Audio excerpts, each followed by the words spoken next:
This episode is brought to you by the Downtown Denver Partnership. Denver's 16th Street is reopening, and it's back in a big way.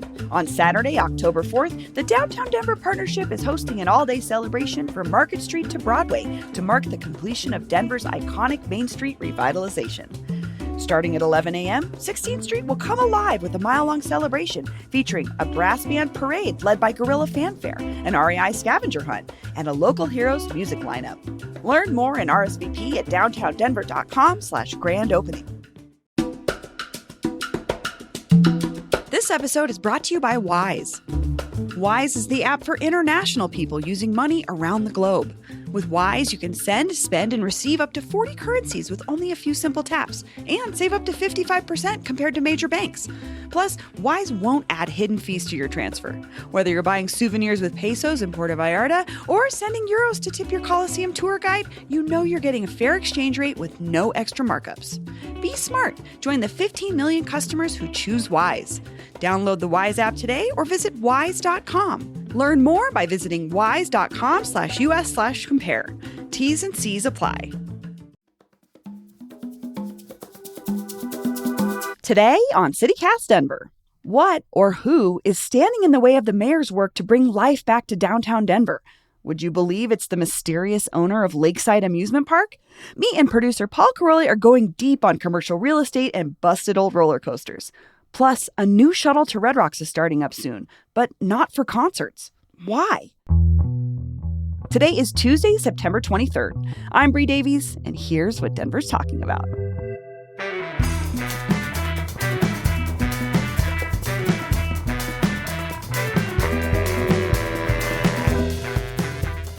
Hey, Paul. Hey, good morning. Good morning. Bree, you went to the Federal Theater's long-awaited reopening this weekend. How was it? It was crazy. It was so busy. I will say, Old Denver came out, saw a lot of Old Denver heads, but it was like... How can you tell? I saw the regulars. I saw Paul Italiano, who owns Fashion Nation. I saw some folks from like the music world that I've known for 25 years. There were definitely also younger folks there, folks that were there definitely to see like the Mocochetes and Izcalli for sure. But I definitely think a lot of folks were out of curiosity. Like, I've never been in this place and I've lived here my whole life. I can't believe I'm walking in here was the vibe for sure.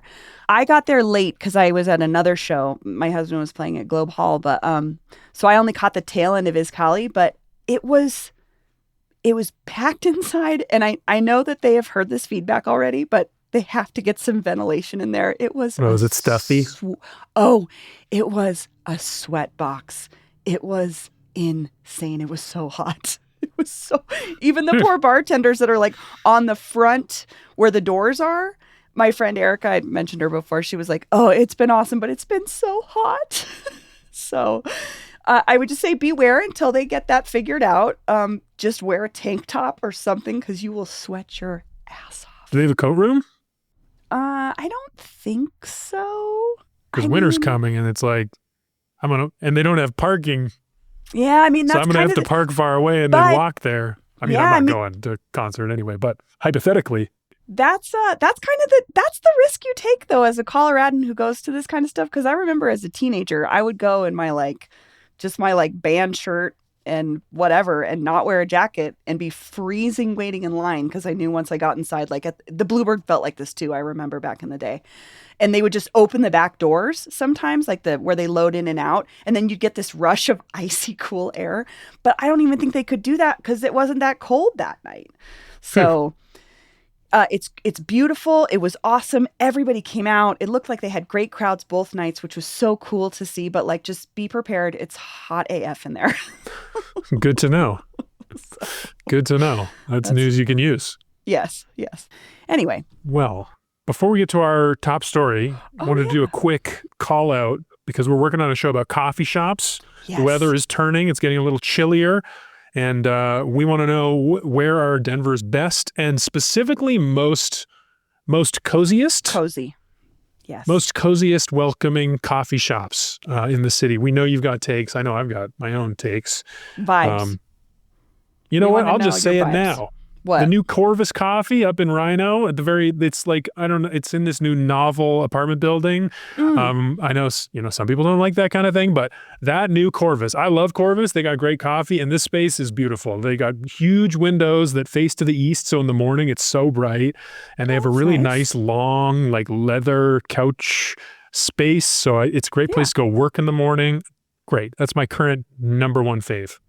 I think I went to the Novel in Uptown, and they also have a Corvus on their first floor, and it was very nice. I Is that loved a it. Corvus? I know that building think too. so. That is a nice building. I think it's a Corvus. Whatever the coffee shop, I'm sure it was. They were so nice, and it was really lovely. So, Well, but let us know that's what you what we want think. to hear from you. 720-500-5418. The hot hotline is open. 720-500-5418. Okay. Okay. The news. Oh boy. Our top story. The city is almost ready to celebrate the long-awaited and long overdue reopening of 16th Street. The construction is finally over. There's going to be another party. Boosters are hoping to lure folks downtown who haven't been there in a while. But behind the scenes, the real action is happening in the back rooms where commercial real estate deals are getting done or not. And that's the story today. Business Den had it. Bree, what is this story? This is so fascinating. Oh my God. Okay. Can you, folks, strap in. This is going to be a lot of real estate jargon that I'm trying my best to break down because it's wild. But there's been this conversation ongoing. We've been having it on the show of, can we convert office buildings into housing, right? And this developer's come along, Asher Lozado, and he wants to do just that. Oh, this is a Lozado building. Okay, Yeah. That's interesting. There was a Gazette article about them because they're new to the market, which is kind of interesting. Someone new came to Denver, was like, opportunity here. Apparently they bought 4 buildings recently downtown. Yes. And so this is about 2 of those buildings that are on one plot of land. Sure. But so he wants to create 700 apartments out of existing office buildings on 17th between California and Welton. He purchased the nearly 1 million square feet of building plus associated parking for just $3.2 million this spring, which is wild because A these crazy buildings, steal. they sold in 2008 for $112 million, just to give you some perspective. But here's So they where must it be gets, totally empty, I think, and no Yes. one wants the office space. No. It's really about financing, how they end up doing it. They're hoping to maybe have some of it be office, but his big plan is to get the housing part of it going. There's other Okay. big plans, obviously, childcare, a bodega, da-da-da-da-da. Okay, But there's another bodega. Everyone wants Right. a bodega these days. and I don't even want to get into the bodega debate because this is not New York City. This is not my wheelhouse. I'm a 7-Eleven girl. Anyway, corner Can we stores. make I a think show? Yeah, can we call it a corner store? We can think make a that's- style choice on the show and just say, like, that's our word. We just said the Sev, and that meant everything. But I would love actually, that's for listeners to decide. But this gets sticky because this is not about the buildings. It's about the Okay. land beneath the buildings. So he purchased the buildings, and it did not include the land. To quote Business Den directly, the block is encumbered with 3 ground leases. 2 have more than 90 years remaining on their terms, but the third, which is a parcel under one of these buildings he owns, only has 30 years left. So you're like, okay, what is a ground lease? I am like that, yeah. I'm going to try What this. is that? In a ground lease, the landlord retains ownership of the land while granting the tenant the right to use and develop the property for a specified period. So you can build on the land, but you do not own the land. The reason that this ground lease is kind of in a weird space is it only has 30 years left on the lease. Okay. Usually when developers go into these situations, they're looking at a 50 to 99 year lease. They want a long term if they're going to invest. They're going to put this money into a building. They need to know that they can have this land for that amount of time. Sure. So this gentleman that bought these buildings was like, it seems like this is pretty normal. Ground leases are pretty normal. He's like, I'll just negotiate with the owner of the ground lease to up this and we'll move on. Mm-hmm. Well, that can't happen because the landowner of this ground lease with only 30 years left on it is none other than Rhoda Krasner, owner of Lakeside Amusement Park. And she does not want to do this deal. Why? How do we know she doesn't want to do it? Did she say she doesn't want to do it?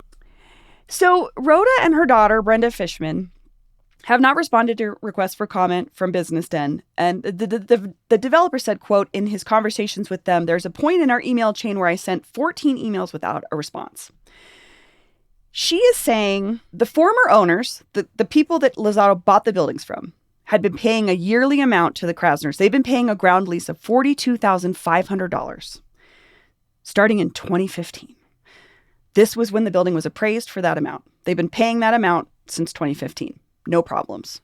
Until 2023, when Rhoda just stopped cashing their checks. They don't know why. She just stopped cashing them. And these are big checks. Yeah, I did the math. It was like, if she hadn't cashed them for 2023, 2024, and 2025, that means she's sitting on $127,500. Now, if you're a Lakeside head like myself, and you're thinking about the state of the park, and you're thinking, why is Rhoda sitting on over $125,000 in checks? Not to mention, I have heard this from a notable nonprofit here in Denver who does business with the park, and their checks also have not been cashed. So what she's doing, we don't know.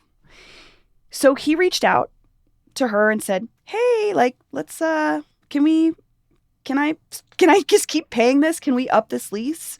And she said, as far as the conversation has gone, she has said she wants to reappraise what the land is worth and go back to 2015 because she felt that appraisal was not appropriate. Way before this guy even owned the land. So he's like, this is Rhoda's comment on why she's not cashing the checks. She thinks that it's not a good deal. This is why she has not entertained a new lease so far. It sounds like she wants a reappraisal of the land, but she wants it to go back before this guy even owned it. And he's like, why would I do that? So they're kind of at a standstill. And basically he's like, so until Rhoda decides to like at least come talk to me, we've got 2 zombie buildings sitting in downtown Denver. And the other thing that it's holding up, his ability to apply for money down in the Downtown Development Authority project. They've got money to give out to these kinds of projects. He can't apply for it because he's waiting to get this lease deal taken care of. This is the city's one of the mayor's big projects for downtown that voters approved last November to extend some like debt financing tool that they use to redevelop Union Station and hopefully to open it up to all of downtown. One of the big hopes to restart or like kickstart really business downtown to go along with the new 16th Street. That's so interesting that this is what's holding it up. And also the Lakeside piece that she has this money that she could be using to clean up the park that is so beloved and yet in such bad shape.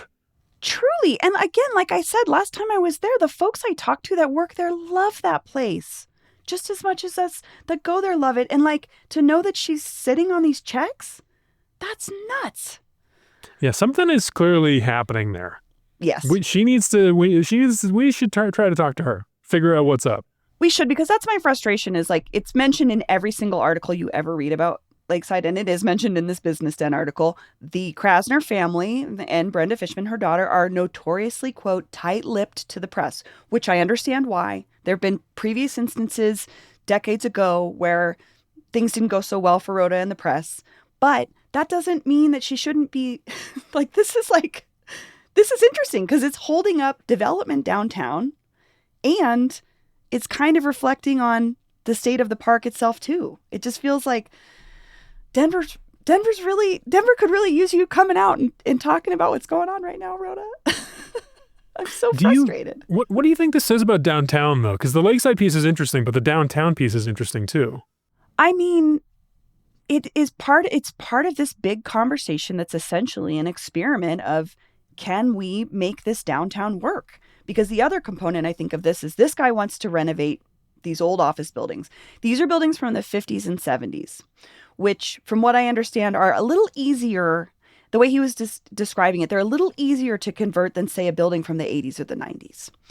And so he really wants to do this. But if he can't get this deal taken care of, then we're going to just continue to have more buildings downtown sitting empty. Which doesn't seem great for anybody. I did look up some data on this, where we're at right now in terms of the commercial real estate, and CBRE, which is like the real estate services company that puts out regular reports on, transactions, this kind of thing. They said that leasing activity in downtown Denver slowed in the second quarter of 2025, including a 30.9% decrease year over year. And investment activity, so like this guy Lozado buying buildings, that activity also declined in the second quarter of 2025 after an uptick in late 2024. Now, they say that the pace of conversions, like his residential conversion proposal, and demolitions is accelerating and has begun to exceed new office construction. This trend is expected to continue and will likely be exacerbated by the growing number of distressed assets with maturing debt that will ultimately be put up for sale, like this exact building that we're talking about. It's crazy. It's crazy to think that, living in Denver, as long as I have been thinking about the infill that's happened downtown, that we're now to the stage where they might be tearing down buildings again because they just can't make the money work. You know what I mean? They can't make the financing work. Overall, though, I think this is a good sign personally. And I've heard that from other people who own buildings downtown. I was actually just talking to a big property owner down there. His name's Evan Murkowski a few weeks ago. Oh. He said that he's had in his buildings right on 16th Street, they had been vacant for years. And it wasn't because he wasn't like lowering the price enough. It wasn't because it was because there was no interest. He didn't have anyone coming in to ask about the space to even quote a price to. And that's changed recently thanks to the DDA. He got a tenant in there. We've talked about actually before the Green Spaces project. But he thinks that the mayor's efforts have accelerated the turnaround.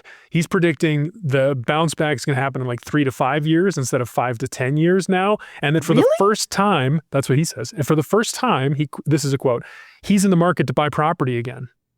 Wow. For the first time in years. That is interesting to me because it's like, I don't know, there's just so much being banked on downtown. And I'll be curious if that turnaround happens as quickly as he thinks. But, we'll see. I mean, folks will know that name. It's like Shames Murkowski, right? Yeah, I see that name it on signs on literally everywhere. Buildings downtown. Yeah, all over Rhino downtown. Lots of property. They own a lot. Yeah. He's been in the game for like 50 years. So I think he's seen some booms and busts for sure. Mm-hmm. We'll be watching this for sure. I mean, good Lord. The Lakeside Dynasty continues to confound me with their decisions, but I'm not the only one, I'm sure. This episode is brought to you by the Clifford Still Museum. Engage with new perspectives in the groundbreaking new show, Tell Clifford I Said Hi, an exhibition curated by children of the Colville Confederated Tribes, now on view at the Clifford Still Museum. Discover how children interpret the artist's early works and abstract art in an exhibition that extends a dynamic exchange that began nearly a century ago. Explore your creativity in the exhibition's interactive weaving wall and be inspired in the museum's hands-on art studio. During your visit, experience a world-class collection gifted to the city, award-winning architecture, and events for all ages. Enjoy the best way to spend an hour in Denver. The Still is open from 10 a.m. to 5 p.m. Tuesday through Sunday. Children 17 and under are always free. Buy tickets and learn more at cliffordstillmuseum.org.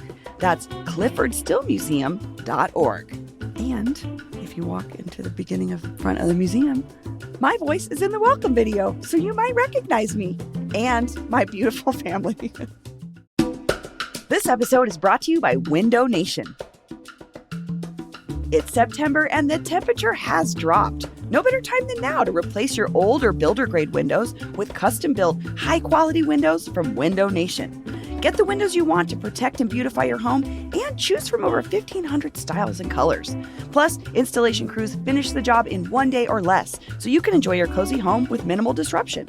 And guess what? This month, you can buy 2 windows and get 2 free.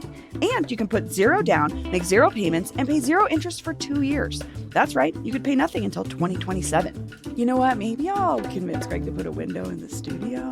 Because currently it doesn't have one, and that's like the only thing about it is like you don't know if it's daylight. Let's get some gorgeous windows in there. Colorado sunshine, baby.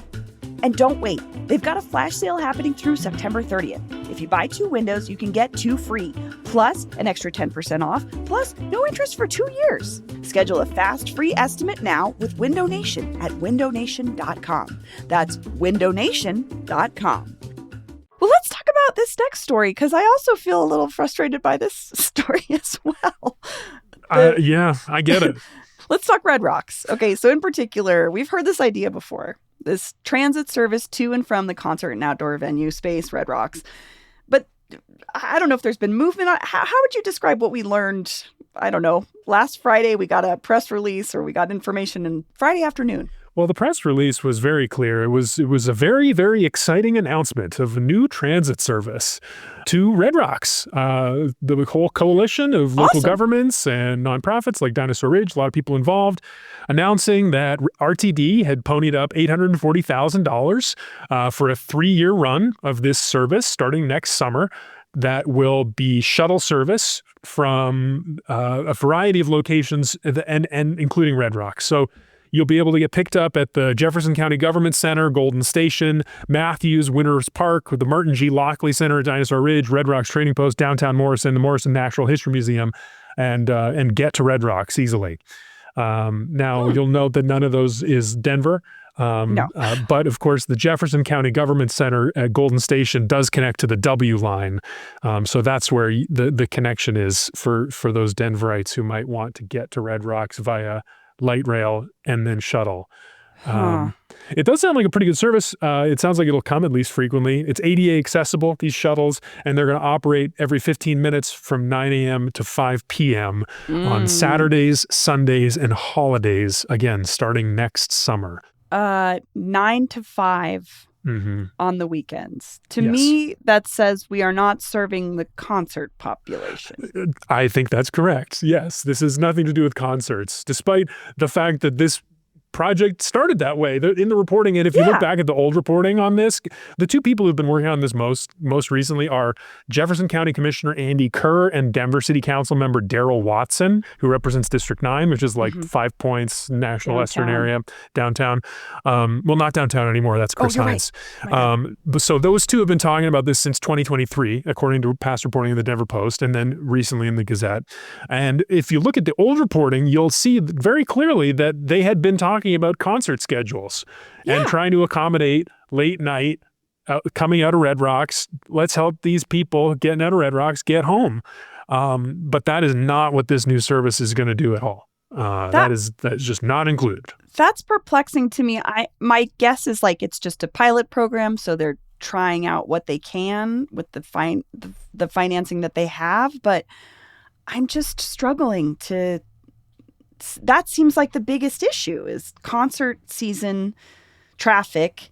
Like you said, getting in and out of Red Rocks is kind of a nightmare. And this has long been a conversation. That's such a strange time frame to use. Yes. Well, if you read between the lines of some of these quotes, I think the picture gets a little clearer.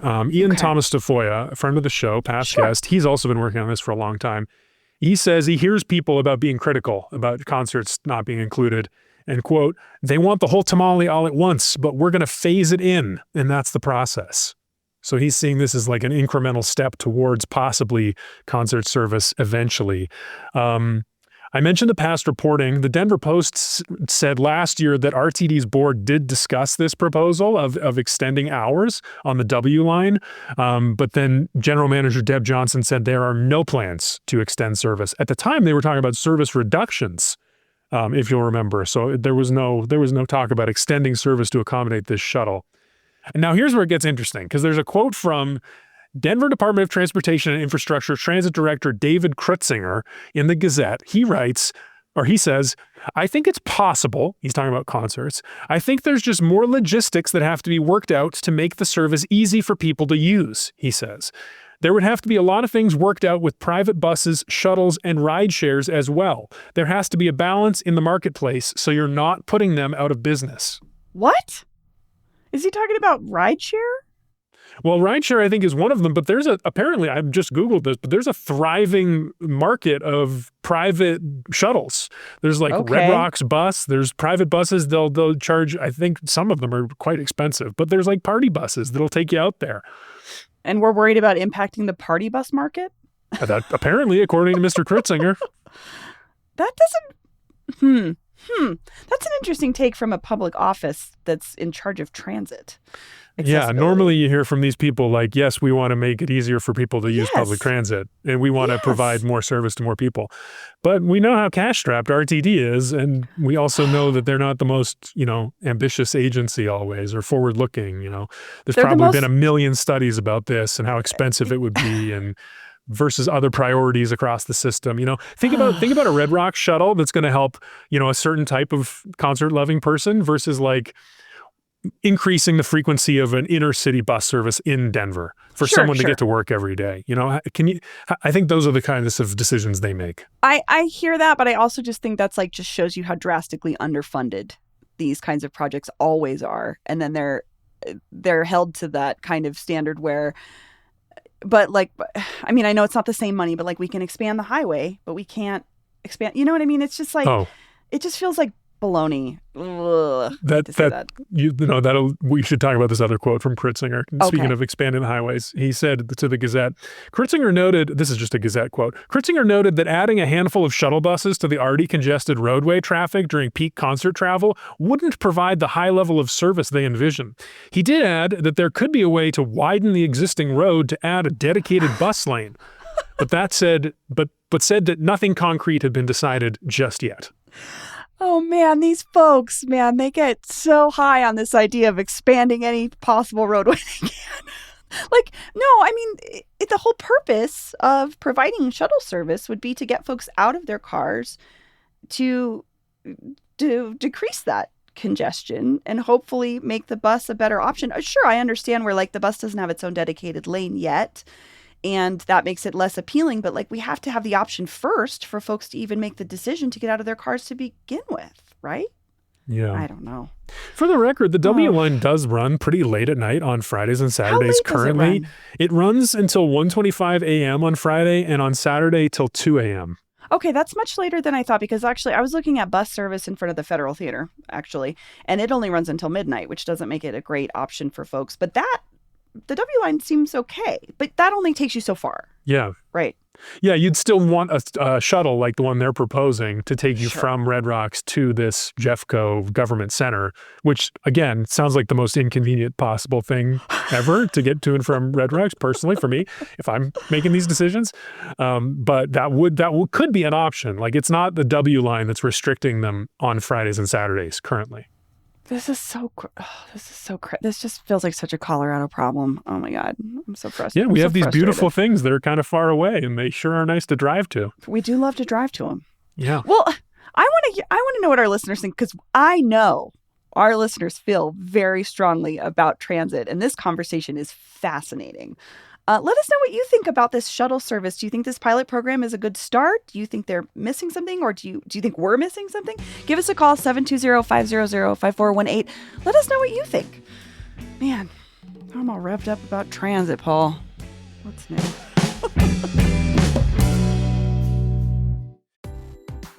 Learning a new language opens the door to new friends, new cultures, maybe even a whole new life. So why not start that journey today?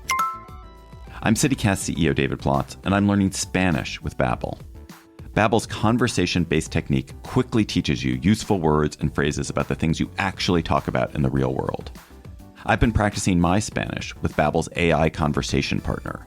I can choose my conversation topic and have a real-time dialogue. It's great at helping me think on my feet, and it's improving my pronunciation. Also, it's really easy to do anytime on my phone using Babbel's excellent mobile app. It's just one of the many fantastic Babbel tools for learning. Plus, Babbel has a real-time feedback, progress trackers, and handy visualizations, all of which make it really easy to stay motivated to learn. I want you to learn another language. So CityCast is teaming up with Babbel to gift you 55% off subscriptions, but only for our listeners at babbel.com/citycast. Get up to 55% off at babbel.com/citycast. Spelled BABBEL.com/citycast. Babbel.com/citycast. Rules and restrictions may apply. This episode is brought to you by Cozy Earth. When it comes to bedtime, our 4-year-old is constantly trying to get in bed and sleep between me and my husband.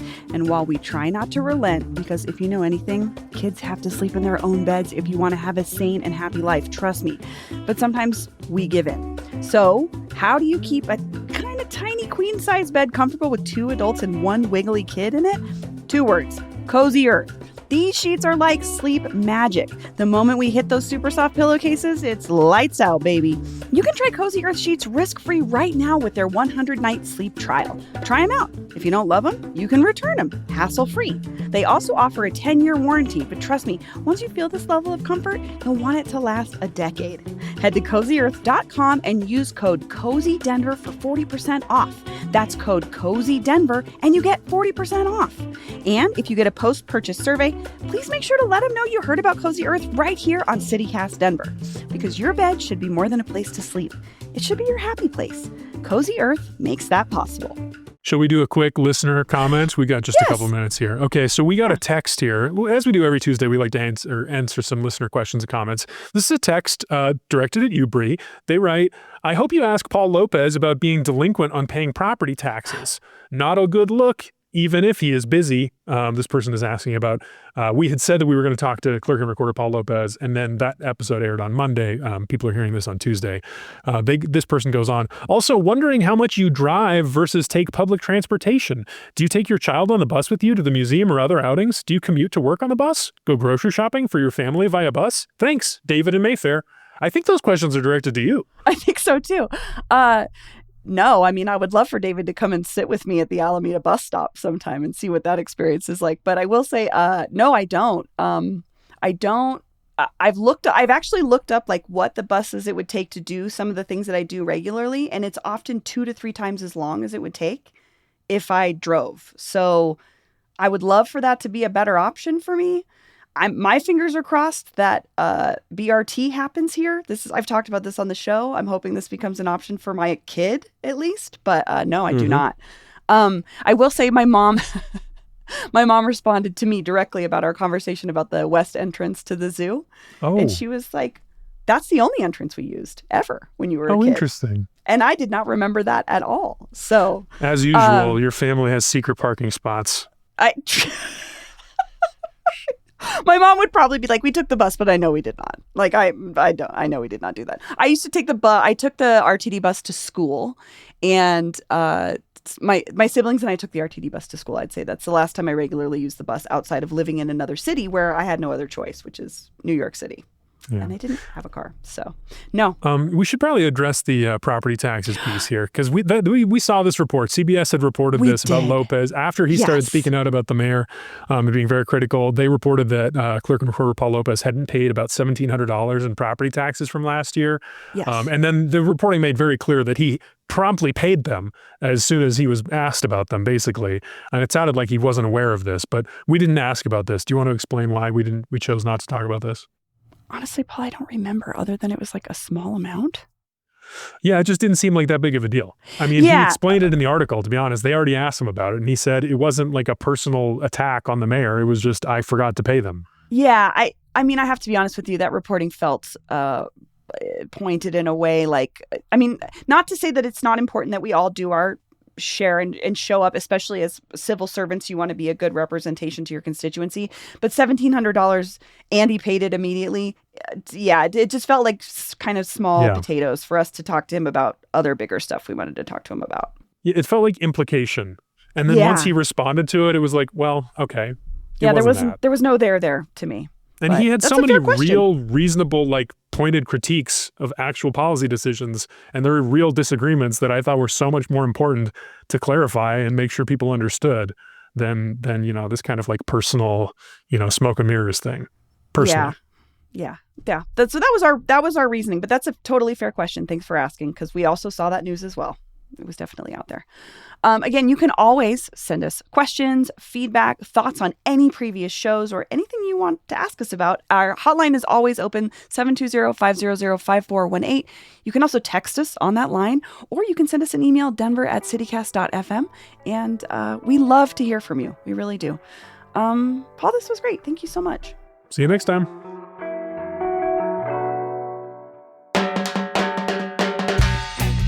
That's all for today here on CityCast Denver. If you enjoyed this show, why not take a minute to tell RTD General Manager Deb Johnson about us? Rate the show wherever you get your podcasts and subscribe to our morning newsletter and learn more about us at denver.citycast.fm. We'll be back tomorrow morning with more news from around the city. See you later. I tipped I tipped my $7 begrudgingly.